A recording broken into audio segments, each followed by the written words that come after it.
Good morning मेरे प्यारे बच्चों। आपका हमारे YouTube channel Shankar competitive classes में स्वागत है।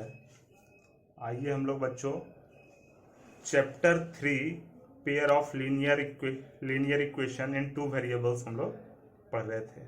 इसके पहले हम इंट्रोडक्शन क्लास में इसके बारे में संक्षेप में हम सारा ज्ञान ले चुके हैं, और यदि आप उस इंट्रोडक्शन क्लास को नहीं किए हैं तो पहले आप इंट्रोडक्शन क्लास कर लें, क्योंकि 20 मिनट में जो भी बुक में दिया हुआ है सारा हम समरी निकाल करके प्रेजेंट किए हैं।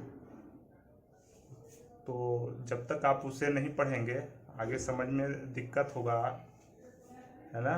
तो पहले आप वहाँ जाएं और इंट्रोडक्शन क्लास को कर लीजिए, और यदि कर लिए हैं तो हम आगे एक्सरसाइज 3.1 करेंगे। बच्चों डिस्क्रिप्शन में एक्सरसाइज 3.1 का PDF क्वेश्चन का लिंक दिया हुआ है, आप जा कर के उसे डाउनलोड कर सकते हैं। आइए क्वेश्चन नंबर हम 1 देखते हैं, एक्सरसाइज 3.1 का।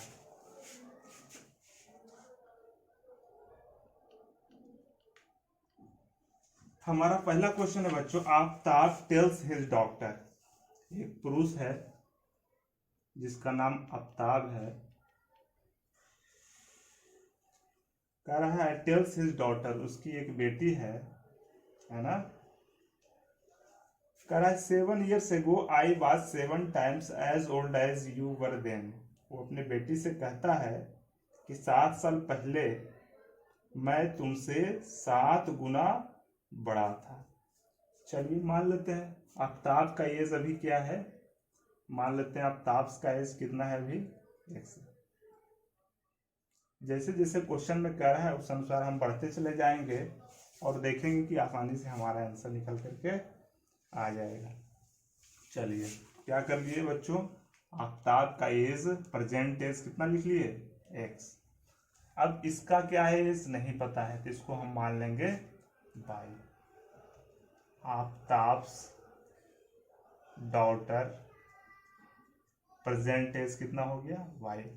लेट कर लिए, इसको आप लैंग्वेज में लिख लीजिए। देखिए लैंग्वेज आपको बुक में भी मिल जाएगा, और बहुत सारे ऐसे सॉल्यूशन बुक भी है जहाँ पे आपको लैंग्वेज मिल जाएगा। लेकिन सबसे इम्पोर्टेंट है बच्चों समझ में आना, क्योंकि जब समझ में आपको आएगा तो आप आसानी से उसको एग्ज़ाम में भी कर सकते हैं, है ना। चलिए तो समझाते हुए चलते हैं। क्या मान लिए बच्चों, आफ्ताब का एज अभी x है और आफ्ताब का डॉटर का एज अभी y है। तो कह रहा है 7 years ago। आप देखिए 7 years ago, अब 7 साल पहले ये भी 7 वर्ष कम होगा इसका भी एज, और इसका भी क्या होगा 7 वर्ष कम होगा, है ना। 7 years ago अभी जितना एज है, मान लिया जाए अभी आपका 10 साल एज है, तो 7 वर्ष कितना होगा पहले आपका एज 3 होगा, क्योंकि 7 माइनस कर दिए। उसी तरीके से आफ्ताब का एज अभी प्रेजेंट में x - 7 है, तो आफ्ताब का डॉटर का भी एज 22 है, तो 7 years ago आफ्ताब का एज इतना हो जाएगा और आफ्ताब के डॉटर का एज इतना हो जाएगा। क्वेश्चन के अनुसार क्या कह रहा है बच्चों, लेकिन क्वेश्चन के अनुसार कह रहा है कि 7 times as old as you were then। ये जो फादर है आफ्ताब का जो एज है उसकी बेटी का एज का 7 टाइम्स है। देखिए बच्चे क्या करते हैं, फादर के एज में मल्टीप्लाई कर देते हैं। समझने वाली बात है, फादर के एज में जब मल्टीप्लाई करोगे तो बेटी का एज क्या होगा और ज्यादा हो जाएगा ना। तो यहाँ पे क्या करेंगे, बेटी के एज में ही 7 से मल्टीप्लाई करेंगे, तब वो फादर के एज का इक्वल हो सकता है। इस बात का ध्यान रखिएगा।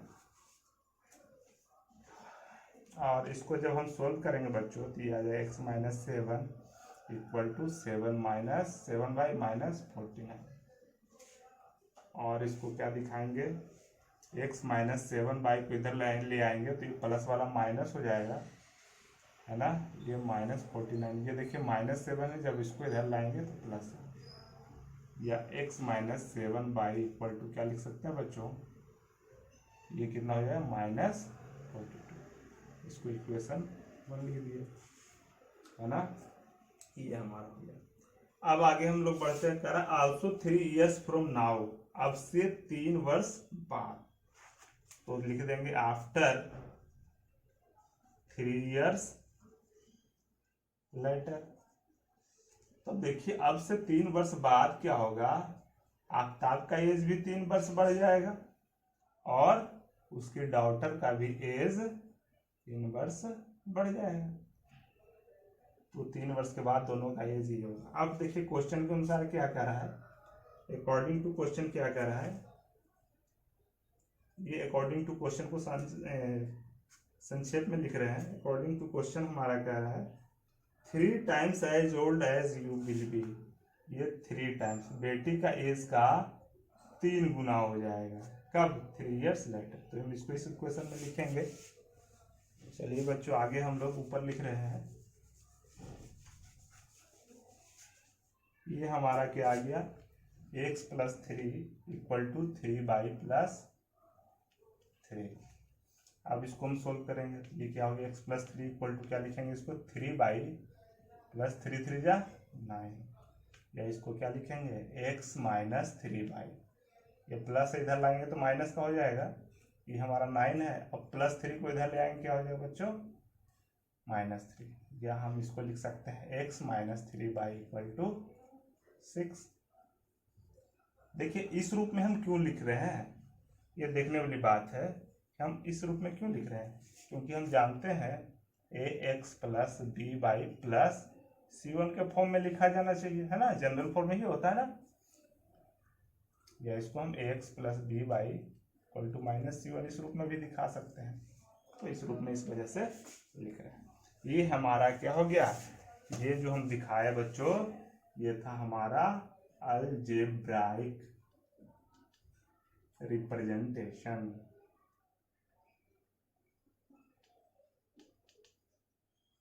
है ना। क्या बताए थे, सॉल्यूशन 2 रूप से निकलता है, एक तो ग्राफिकल मेथड से और दूसरा अलजेब्राइक मेथड से। तो यहाँ पे हम लोग देख चुके हैं।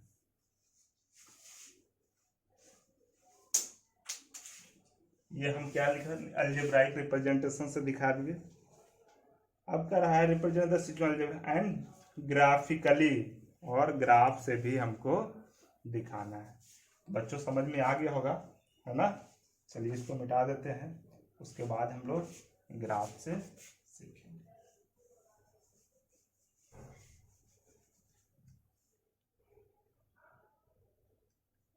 इसको यहाँ पे लिख देते हैं। एक हमारा इक्वेशन आया था x - 3/= 6, सेकेंड इक्वेशन।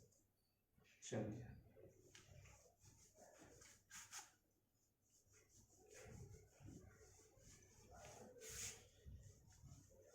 और ग्राफ से आप 9th क्लास में भी कुछ कुछ सीख चुके हैं, है ना। चलिए आइए हम लोग दिखाते हैं ग्राफ से। हमारा पहला है x - 7/= -42। आइए इसको हम लोग दिखाते हैं।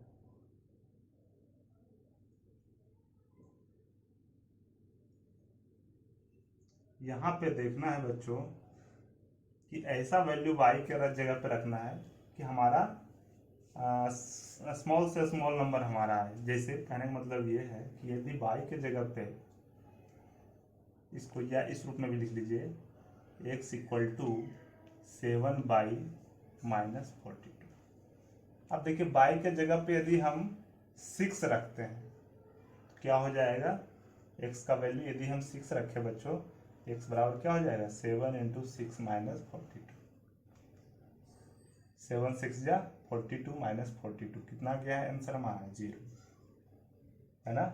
तो 6 ही क्यों रखे, क्योंकि हमको स्मॉलेस्ट वैल्यू चाहिए। क्योंकि यदि हम ग्राफ में रिप्रेजेंट करेंगे तो यदि हमारा ज़्यादा बड़ा डाटा आएगा, ज़्यादा बड़ा नंबर हमारे पास आएगा, तो ज़्यादा जगह चाहिए उसके लिए, है ना।